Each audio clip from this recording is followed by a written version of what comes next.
What are we doing here? And where are we gonna go? It's like we just woke up one morning, and then it's welcome to the show. Don't ask any questions, just go with the flow.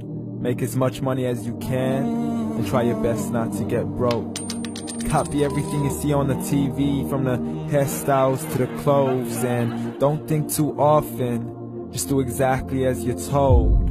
And if you ever get confused, then just turn towards the alcohol. You'll still hear your thoughts, then just turn up the radio as you learn to live a lifestyle of drugs, sex, and rock and roll. But in all honesty, I just need to know, is there more to the cycle than growing and getting old? Living and dying just to leave behind a happy home and a whole lot of property that somebody else is going to own. I just really need to know before the casket's closed, 'cause I'm not willing to gamble with my soul, nor am I ready to take any chances. These are just simple life questions, and I'm just searching for some answers. Like, what are we doing here? And what is our purpose? How did we get here, and who made us so perfect? And what happens once we go, or is this world all really worth it? Questions we don't answer because apparently we don't really have to. There's no purpose to this life and our existence is merely natural. Then in that case, please let me ask you, did you create yourself, or was it somebody else who had fashioned you? 'Cause you're a being that's impeccable, faultless and unparalleled. You're a product of supreme intelligence, and I'm merely being rational.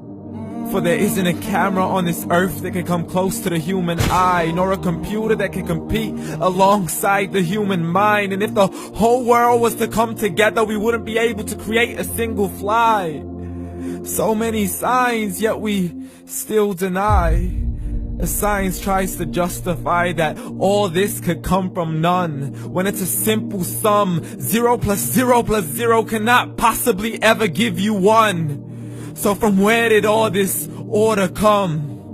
But everything has its origins, a maker, a creator of its own. I mean, the only reason you're watching this video is because somebody had to press upload. So we can believe in the Big Bang, but I'd rather believe in He who caused it to explode. Allah, the creator of everything, along with every single soul.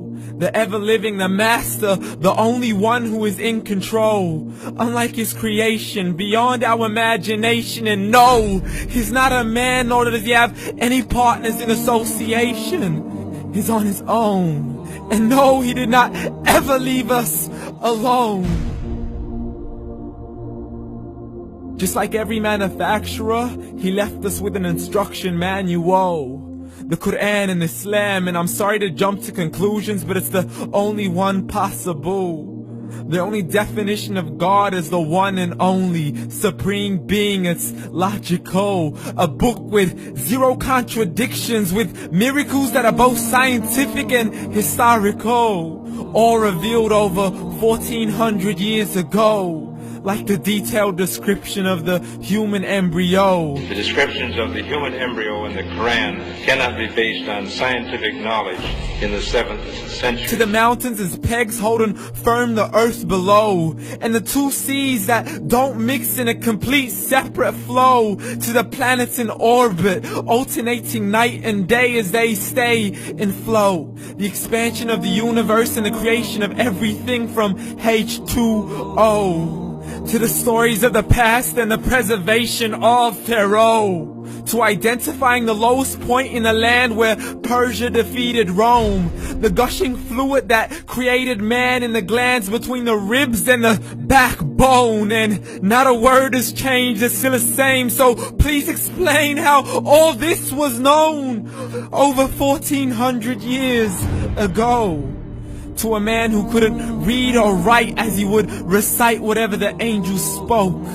And if you still don't believe, please try to come up with something that's even close. But you can't, so we took God as a mockery and his messengers as a joke. Muhammad could not read or write.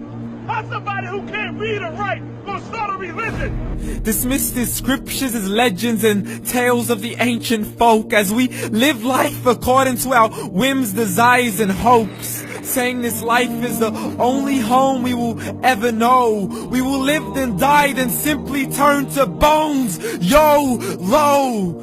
Correction, after the grass dies, the rain arrives and it regrows, and Allah promises to do the same thing to your very soul and bring you back from your very fingertips to your toes, as the all-seeing supreme being watches us so close, and we are surely being tested in our wealth, our health, and our self, and everything that we've been blessed with. So believe, for we will surely be resurrected and be brought back to our Lord and account for every single deed, as He hands us our books and orders us to read. From the bad to the good and everything in between. You yourself are sufficient for your own accountability, so don't be mad at me. You are the one who thought He wouldn't come back to me. I gave you a whole life long to search after me, but you were busy in all that which was temporary. So read, and glad tidings to all those who believed. And if you disbelieve, read. And don't let that day be the first day you find out what your life really means. Read.